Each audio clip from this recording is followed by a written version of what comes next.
What's good? It's your boy CJ Goodfellow. We back with another one. You know, it's the boxing clinic, you dig. Afternoon grind right before the money team. Floyd Mayweather and Conor McGregor weigh in, you dig. And, you know, Carl Froch did an interview, you know, it's out there. I heard about it, now I read about it. Haven't seen a real interview. But, you know how he is. A little fragile-minded, a little Brit. Still, how can I say, still, you know, salty over Andre Ward. You know, he says, nobody likes Andre Ward's style. You know, HBO doesn't want to show his fight. Showtime doesn't want to show his fight. Sky doesn't. Box Nation doesn't want to show, Andre Ward fight. He's boring. You know, talking about the style of Andre Ward. He said, after the Andre Ward loss for me, my career was nothing but on the upswing, so I'm fine with it. I'm happy for losing to Andre Ward. I'm happy Andre Ward beat my ass with a half a shoulder. I'm happy that it happened for my career. It just made me the best Brit, better than Kawasaki, better than everybody of all time. Shut the fuck up, Cobra. Everybody thought you was overrated to begin with. Since the Jermaine Taylor fight, you scored a lucky knockout versus Jermaine Taylor for the simple fact that he was tired and shit and old and doing shit that he had no business doing in training. And most motherfuckers thought you was overrated then. Then motherfuckers really hated you when you robbed Andre Darrell. After that, when you lost to Miguel Kessler, arguably could have lost 3 in a row. But if you lost the Taylor fight, you wasn't getting the Super 6 anyway. Then you beat Glenn Johnson, I think, and somebody else. Arthur Abraham, then he beat Glenn Johnson. Then, he lost to Andre Ward. Be honest, he could have lost a few times in that tournament as well. But he's a solid fighter. He did beat John Pascal at 168 pounds. He's one of those guys, he's one of those guys that was just happy to fight at a weight that he walks around at 168. He had a magnificent career. I think he's a Hall of Famer, just to be completely honest and non-biased about the situation. And I've grown to like Carl Froch, especially after the Butte fight. And he's right. After the Andre Ward loss, his career was on an upswing instantly. He stayed active. He got dropped by George Groves, had a controversial knockout win over George Groves, beat George Groves easier the second time around.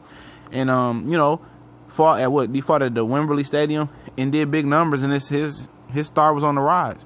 He was more prominent and more popular than Andre Ward was after the Super 6 for the simple fact that Andre Ward is just notorious for making bad business decisions in the sport of boxing. Let's just keep it frank. But overall, Andre Ward has moved up, took risks that Carl Froch never would have dreamed of. Carl Froch would, out there bait Gennady Golovkin for years and years, for about a year and some change. He would bait him, and then turn around, get his nose fixed, and retire. Somebody, I'll do this to this kid, I'll do this. Did all that jibber jabbing and talking and jabbing at Golovkin. Golovkin say, let's fight, and then you fuck around, get your nose fixed, and retire. That's a bitch move, if anything is a bitch move. While Andre Ward wanted to fight Golovkin, he ducked out on Andre Ward, moved up, whooped on Kovalev twice, and, on the all-time great scale, Ward is better. Anybody that knows anything about boxing knows Ward is a better fighter. In the ring, on the resume, Tuesday, Wednesday, Thursday, Friday, Saturday, Sunday, Monday, he's a better fighter. And, I'm just sick of these guys talking about, his style is hard to fight, it's boring to watch. At the end of the day, it's up to it's up to the opponent to make the guy's style, fun to watch. Now, if you press Arizona Laura, cut the ring off him and make him move his hands, I guarantee it's going to be an entertaining fight. It's what Angulo did. Angulo made Arizona Laura entertaining fight. The one dude that dropped dude over there in Asia that dropped Guillermo Rigondeaux a couple times. At the end of the day, he dropped him a few times, but Rigondeaux started throwing punches because he had to. He couldn't use his defensive style anymore. The guy was so big, he had to defend himself, and his best defense usually is his movement, head movement, and being, regular technically defensive sound. Ugh, long day. But then, he had to revert to his offense being his best defense. So you have to make those guys come out their shell. You have to make them more offense. You have to crack the fucking, Andre Ward code. You have to make him come out his character like Sergey Kovalev did.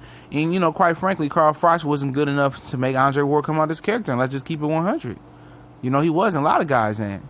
They talking about, Mayweather born. But if you sit down, cut the ring off, and make them fight your fight and make them more offensive, take them out their comfort zone, you're going to get a totally different type of fighter.